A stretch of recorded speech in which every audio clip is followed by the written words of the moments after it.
Kiambu Pay was one of the collection systems. There was County Pro and there was Zizi at that particular time. Chair, those are some of the issues I was raising prior. You find that as the auditor is querying, there were various revenue collection systems, which necessarily, in my view, was not well intended to help the county to collect revenue. Most of them were intended to help the owners of those systems and beneficiaries to siphon money from the county. That's my conviction.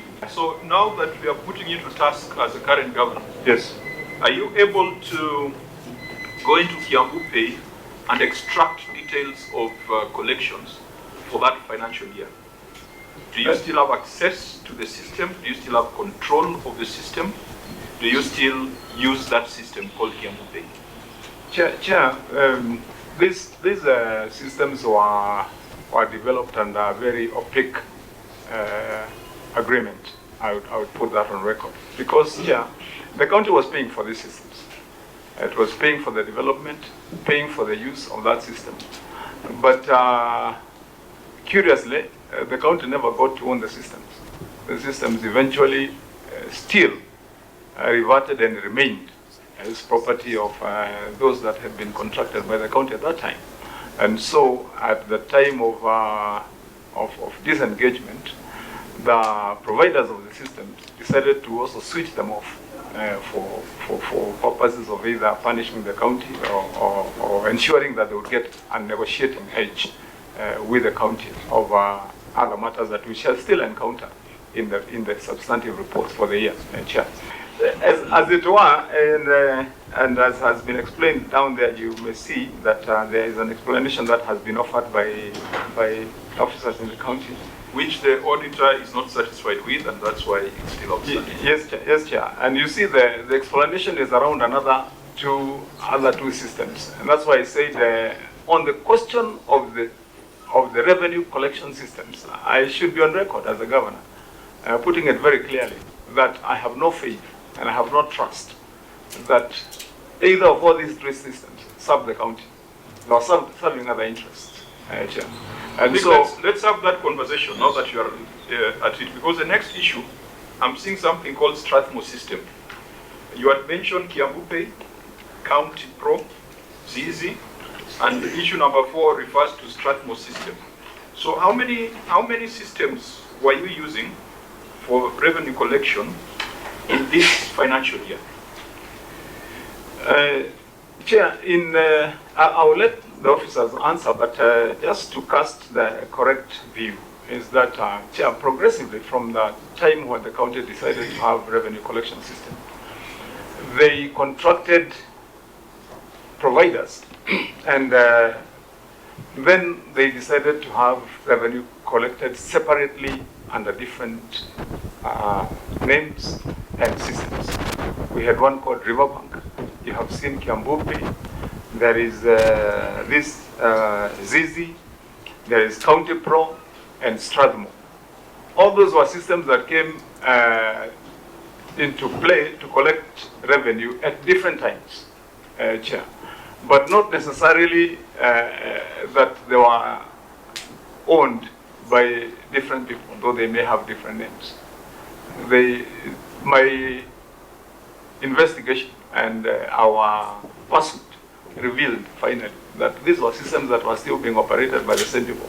So Chair, as I allow the officers to answer the question, my position is that the entire of that process, Chair, could have lost the county a lot of money. It could have lost the county a lot of money, in hundreds of millions, in my view. Which systems were you using during this year? Thank you, Chair. During the year under review, the county was using 3 revenue systems. One is a system provided by the Strathmore. We used to call it County Pro. Secondly, there also a system which was being provided by the Riverbank, which used to call it Zizi. And thirdly, after November 2021, we brought in, the 2 were discontinued, And then we brought in another one, which was a joint venture between Strathmore and another company called DFIX, which used to call Kiambu. It was Kiambu Pay? Kiambu, yes. So this was Strathmore and another player? Yes, called the DFIT. My brother, your governor is saying this was a scheme to steal from the people of Kiambu. And you have been there. You are at the center of all these conversations. What do you have to say for yourself? Chair, the system, the County Pro and Strathmore were procured in the year 2014, which continued up to the year 2021. The one that we procured in 2021 is the Kiambu Pay, which we continued up to the time it was discontinued. You are not answering my question. Your governor is saying the people running this system were stealing from the people of Kiambu. You were there. Hundreds of millions of shillings. The gentleman sat to your right has made that accusation. You should be able to say something as the people in charge of money in Kiambu all these years. Do you think the governor is right in that opinion that these systems were just the multiplicity of them, they were being run by the same people, and the aim was to steal money? Chair, I don't want to contradict His Excellency the Governor. Your responsibility is to say the truth and nothing but the truth. In fact, clerk, prepare the Quran and Bible, because very soon we are putting him under oath, so that it tells us the truth. But Chair, he who alleges must prove. I think it's the governor who said that. I think we should go to the governor for him to explain to us what he means that money was stolen. Chair, point of order, Chair. Because, Chair, I know it's the governor who took oath. So I think maybe before we go to the officers, the governor can tell us exactly what he means. Then from there, we know what to do as a committee. Point of order, Chair. Senator, I honestly believe the governor has been very clear in what he has said. And the Hansard has recorded what the governor has said. The reason I'm putting this question to that gentleman is because he was there. The governor was not there. He was there. He was part of the system, Honorable Senator. I think that is in order because the report of the Auditor General bears that fact. The report of the Auditor General says 29 million cannot be reconciled. Another 24 million cannot be reconciled. Details of ledgers cannot be provided.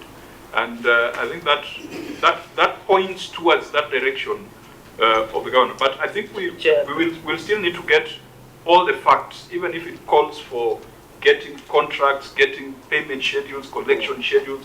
We must get that. And we must now demand for copies of the contracts. You said they were opaque. We want to see them. We want to see. We want to know who are the signatories, so that if it is your submission under oath that this was a scheme to fleece the people of Kiambu, then we must know who we are making recommendations against. The issue of being related, that sounds like a procurement irregularity. We must see that. So are you able to provide us with copies of the contracts that were executed between these entities and the county government of Kiambu? Chair, I believe all those contracts are available. They should be made available to the committee, including transactions that have been carried out by those entities. Chair, it's available. I want to also answer in the affirmative that, as Senator has said, that it is me who's made the case, and I should substantiate. Yes, I can. Chair, I have even gone to the field with my officers here, and we stand in a revenue collection point, specifically Thika slaughterhouse, and we get a client to pay 20,000 when they're paying. Chair, the system doesn't report back for 6 hours. From morning 10 a.m., it reports back at around 4 p.m. When it reports the 20,000 that was paid to be 16,000. So whoever are the service fees being deducted at source? Yeah, that is a mystery, because it's not supposed. Just comes and reports that from you we have received 16,000. You have input 20,000. Anyway, it is a long story, Chair. Once you demand the documents, we shall avail the documents. It's also important for you to see, because that has been one of our main issues, why we have never been able to meet the targets of revenue collection as set by the CRA and the research that was done by Treasury. Chair, for the record, Kiambu has been assessed to have a capacity of 13.5 billion OSR collection per year. The highest we have ever collected is 3.1 ever before we came to office. Indeed, most of the time it's on between 2.9 and 2.8 billion. And that's why I said, with the new changes we have made, this 1 year only, we have moved from 2.9 billion to 4.6 billion. And that tells you, and this was in a year when there was the doctor's strike, we had a fiber cut, we had other issues. So it is my true conviction, my full conviction, that if this had been done the right way, that Kiambu would not be talking about what we're talking about revenue collection, we should have been way, way, way much higher as of today. And there is evidence to that effect. Lastly, Chair, to substantiate that indeed those players were the same people. Last 2 months, Chair, when we decided to enact or rather to activate the system, the new system, the earlier providers who now have these new names decided to move to court, and they took the county government to court with a demand for payment. To the surprise of the governor, thinking that you're dealing with a revenue collection system who are calling themselves current, having been uptaken as a new contract in 2021. They billed the county for services from 2014, yet they have a contract dated 2021. And saying that you owe us 700 million from the year 2014. Chair, how does somebody who has renewed a contract in 2021 bill you for services delivered in 2014 with the old systems? As I've put it on record here, we have gone through almost a whole year where automatically every day you find that the system goes off at 10 a.m. and comes back alive at 2 p.m. Every day. That is when the peak of activities in the county are happening. This is when revenue is being collected. This is when people are coming to park. This is when people are paying money in the slaughterhouses, because activities are between that time, 10 a.m. and 2 p.m. So you brought in a new system. We brought in a new ERP, a new system. But the people are still the same. You are revenue, directors of revenue. The purview. What's your governance structure? Because you have seen some counties set up county revenue boards.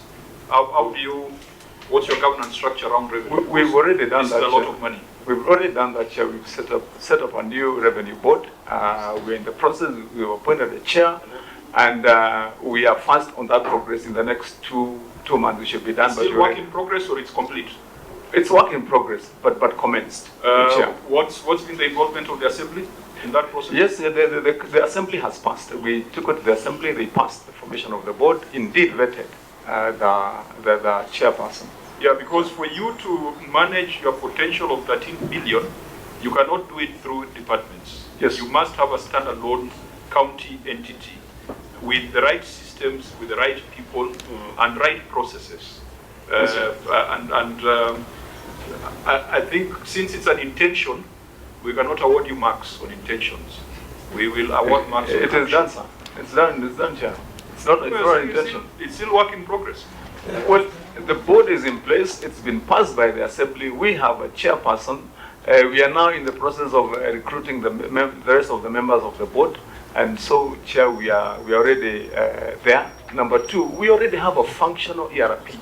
And the reason why we decided to have an ERP all encompassed is because, as you've seen some of these questions raised by the Auditor General, you have got 4 different systems collecting revenue all differently, not communicating to one another.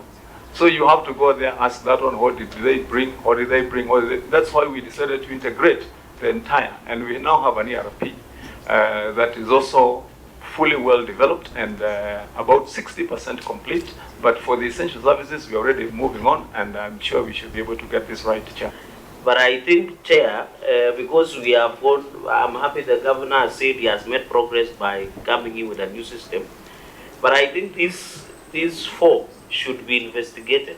So, Governor, have you written for maybe special or forensic audit with a view of prosecution of these fellows? Because if you are not careful, they might go to court, get a degree of 700 million, the people of Kiambu will be paying for an illegality.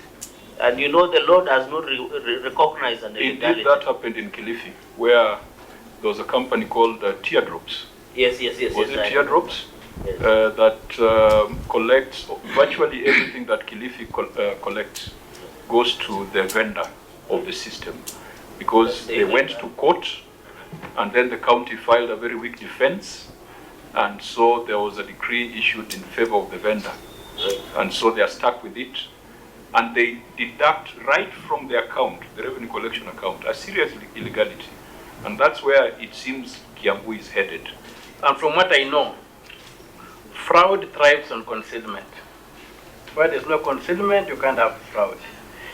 What measures have you taken in your so-called well-developed system to ensure that it is transparent to the point of the taxpayer being able to verify that the money they have paid has been remitted to the county revenue fund? But yeah, just by estimation, if in 1 year we have been able to increase the revenue collection from an average of 2.9 billion to 4.6 billion, and we have not increased any taxes or levies, not by a shilling, for that 1 year. That means that on average we should have been able to raise that revenue by, probably by 3 billion for that 1 year. So those systems have operated from the year 2014 up to the year 2023. And I want to be clear, like I said on record, that our new system started operating in 2023. And as has been said, Chair, and I think it's also on record, not a single tax, not a single levy was increased by the county government. Indeed, in some cases we reduced. We even gave waivers, a lot of waivers for it. So, Chair, if that is the increment, by estimate, then how much would have been lost in a whole solid 10 years? It's an awful lot of money. And the capacity, as I've said, has been assessed. It was assessed by the last report that was given by Treasury and KRA, that we have a capacity of 13.5 billion. By now, I believe that the capacity for Kiambu is over 15 billion, because that assessment was done like 4 years ago when we were still in Senate. Senator Kiambu. Thank you very much, Chair. Listening to my governor, I think that is, we shouldn't let all that he's saying, to be swept under a carpet, because listening to that, Kiambu might have lost a lot of billions, not even hundreds of millions, as he states. And I think nothing stopped this committee, Chair, to even order an inquiry on that specific issue of revenue collection, Chair. I would want, as the chairman, direct whether we should have that inquiry to also confirm to this committee whether the same star 476 hash is operational as we speak today. The last bit is indeed correct, that the new USSD is operational. Again, stemming from the previous problems that were pointing at absolute revenue loss. That's why we came up with a new USSD, and that's functional and operational. We also want to see how much has been paid to those vendors against what has been collected by their systems.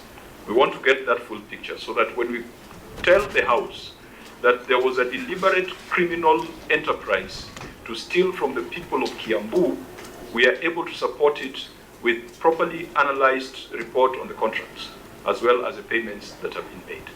Now, that information is critical, and we need to get it within the next, can you get it within the next 14 days? Chair, because it's information that is in the county, it should be available. It should be available. Okay. Senator Sifuna? Perhaps, when you draw a relationship between two entities, it's a legal process. So in addition to the documents that the contracts, let us see the ownership details of those companies, or whatever evidence you have to draw that nexus between the companies. So it will be interesting to see that. Perhaps it would be safer for the Senate to be the one to write the registrar. And I think I do recall in the last parliament, we had a similar conversation on systems that were being used in Nairobi City County. So if it calls for us to summon, because we also cannot condemn them unheard, we must get their side of the story. So I think these documents are very important for us to lay a basis for a specific hearing with these vendors before we make any far-reaching recommendation. Governor, this is money that comes from the so-called hustlers. This should be, I'm not saying that any money should be stolen, but people say that the one that comes from the consolidated fund, afadhali ibiwe, lakini sio ile ya soko. Lakini walikuwa wanaiba ya soko, wanaiba ya kichinjio, wanaiba ya mama mboga. It is completely unacceptable. In our new arrangement, we are developing a system for the county, so that at the end of the process, that system belongs to the county. No one can come and switch it off or blackmail the county again maybe on the basis of data held in that system or processes. So that is exactly what we're doing here, and the team that we are having to do that is fully aware, and they are properly signed documents with everyone that this system belongs to the county government of Kiambu across all aspects. Senator Sifuna, I do recall there was a governor who came and told us that he can even show us how much he has collected. Then when he went to the assembly, he could not demonstrate. So it turned out that it was just on TikTok. That time it was threatening to show us data. Yes, yeah, these claims by county governments that they fully own these systems is something that we cannot just take your word for it, Governor. Because as the chair said, when an inquiry was done by the assembly in Nairobi, they couldn't find where those servers were. Yet the impression we were getting is that they would be here at City Hall, although it was burned down by the Gen Z. I don't know, not the Gen Z, the goons. I don't know if that system also banned during those demonstrations. These counties are very fond of banning down their financial records and servers. Yeah, a lot of things I'm told got banned, including academic records.